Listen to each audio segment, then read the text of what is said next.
Nomination का दिन समाप्त हो गया, लेकिन इंडिया गठबंधन महागठबंधन में अभी तक सीट शेयरिंग का कोई फॉर्मूला तय नहीं हुआ है। कौन कहां से चुनाव लड़ेंगे ये पता नहीं है। एक सीट पे दो दो पार्टियों का सिंबल दिया गया है। आपस में ही कहीं ना कहीं लड़ाई है उन लोगों की। क्या कहेंगे इस पे?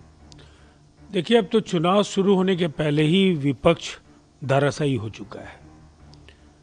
उनके कई महारथी एक दूसरे के खिलाफ तलवारें बाज रहे हैं। कांग्रेस ने भी मन बना लिया है कि राष्ट्रीय जनता दल को औकात दिखा दिया जाए। प्रदेश कांग्रेस के अध्यक्ष के खिलाफ भी राजद ने उम्मीदवार दे दिया और लगभग 1 दर्जन ऐसी सीटें हैं पहले चरण में जहां इनके बीच भीषण टकराव देखने को मिलेगा। पहले से ही महागठबंधन चुनावी दौड़ में बहुत पीछे था। बिहार के मुख्यमंत्री नीतीश कुमार जी के नेतृत्व में एनडीए को एक बड़ी जीत की उम्मीद तो पहले से ही है, लेकिन जिस कदर विपक्ष धड़ाम हुआ है, अब इसके बाद हम कह सकते हैं कि आखिरी सांसें गिन रही कांग्रेस को रास्ता अलग कर लेने का बड़ा फैसला लेना चाहिए। इस बार तो राजद का खात्मा भी तय है, कांग्रेस बचेगी नहीं। अलग लड़े तो 2030 तक एक पार्टी के तौर पर तो जरूर वो बच जाएंगे। अमित शाह जी ने रैली को संबोधित करते हुए कहा कि एनडीए और नीतीश कुमार ने लालू यादव के 15 साल के जंगल राज को समाप्त किया है बीते 20 साल में। और साथ में उन्होंने कहा है कि हमारे यहाँ तो सीट शेयरिंग हो गया, सब कुछ ठीक है, लेकिन उधर कुछ ठीक नहीं हुआ है। आरजेडी ने शहाबुद्दीन के बेटे को टिकट दे दिया, जिनके कारनामे से पूरा बिहार वाकिफ है। और साथ में उन्होंने यह भी कहा कि इस बार जो है बिहार के लोग 4-4 दिवाली मनाएंगे। उनके इस पूरे बयान को आप कैसे देखते हैं? देखिए, बिहार के मुख्यमंत्री नीतीश कुमार जी के नेतृत्व में एनडीए की सरकार ने जंगल राज का खात्मा किया, बिहार को विकास की अनंत ऊंचाइयों पर पहुंचा है। जंगल राज के जो कुछ बड़े जो प्रतीक थे उनमें शहाबुद्दीन थे। अपराध और आतंक की दुनिया के बेताज बादशाह और लालू यादव की खुली सरपरस्ती ने शहाबुद्दीन के हौसले इतने बढ़ा दिए थे कि चाहे वो जेएनयू के बड़े नेता चंद्रशेखर की हत्या हो या एक ही परिवार के 3 बेटों की जो निर्मम हत्याएं हुई वो आज भी उस इलाके के लोग नहीं भूले हैं। लेकिन शहाबुद्दीन के बेटे ओसामा, जिस पर भी कई मुकदमे हैं, उसको राजद का सिंबल देकर सिंबल देने का सिलसिला ही शुरू हुआ। तो ये तय है कि जंगल राज के दौर में ले जाने की जो कोशिश करने वाले लोग हैं उनको करारा जवाब बिहार की जनता देगी। लेकिन बड़ी बात क्या है, देखिए, ये एक ऐसा दौर है जिसमें हम विपक्ष पर हमले नहीं करते हैं, हम अपनी उपलब्धियों की चर्चा करते हैं। जब वो अनावश्यक जब बातें करते हैं तब उन्हें आईना दिखाना पड़ता है।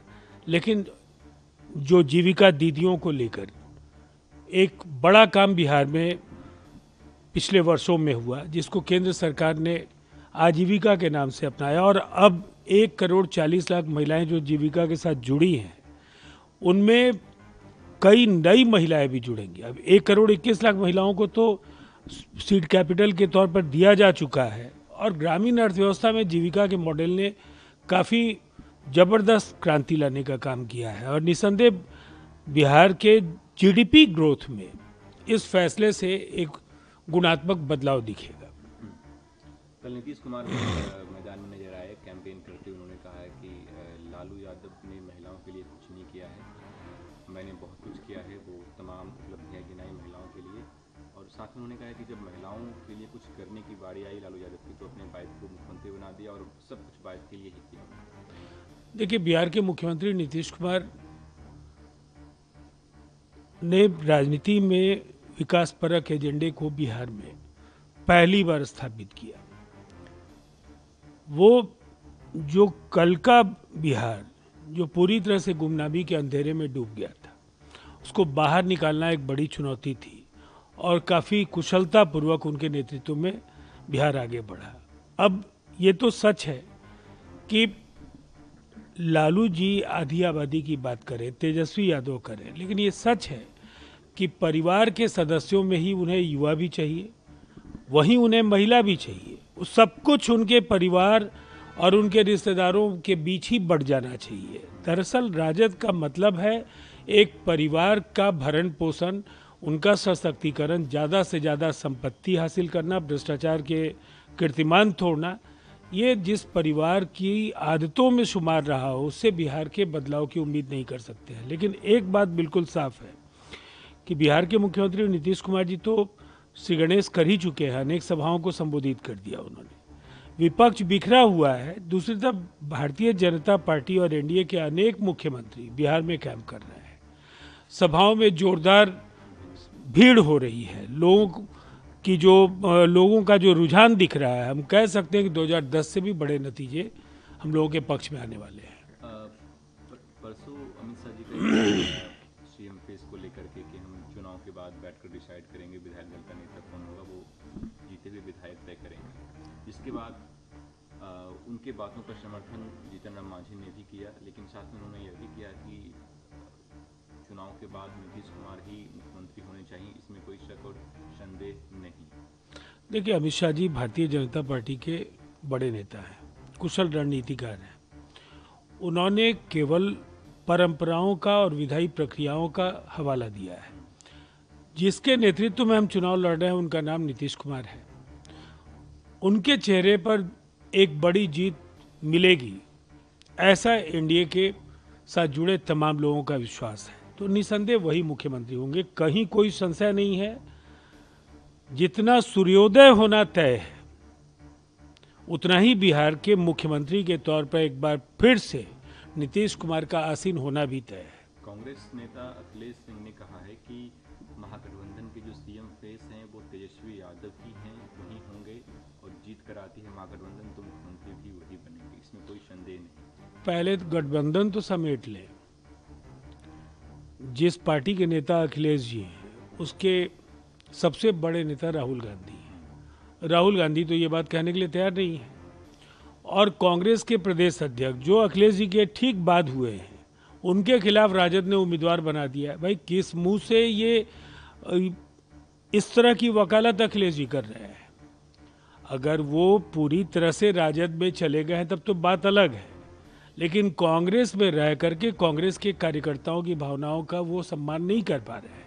कांग्रेस को रास्ता तय करना चाहिए, नहीं तो कांग्रेस को मिटने के लिए तैयार रहना चाहिए। मुकेश सहनी ने भी कहा है कि वो चुनाव नहीं लड़ेंगे, वो अपने सहयोगियों को के प्रचार प्रसार करेंगे और जिता कर आएंगे, उसके बाद वो डिप्टी सीएम बन सकते हैं, ऐसा उन्होंने कहा। उनको तो खैर कहीं का नहीं छोड़ा इन लोगों ने। वो उप मुख्यमंत्री बनने वाले थे, लेकिन अपनी सीट भी नहीं निकाल पाए और विवश होकर के चुनाव नहीं लड़ने का उन्होंने ऐलान कर दिया। दरअसल अभी ये साफी तस्वीर नहीं हो पाई कि कितनी सीटों पर महागठबंधन में कौन दल लड़ रहा है, कितनी सीटों पर एक दूसरे के खिलाफ ये लड़ रहे हैं। तो अब बाकी जो चीज़ें हैं कि आगे क्या होगा, वो तस्वीर स्पष्ट है। कोई सरकार का जो ये मुंगेरी लाल के हसीन सपने हैं, उसके बजाय अपनी अपनी पार्टी को इन्हें बचाने की जुगत में लगना चाहिए।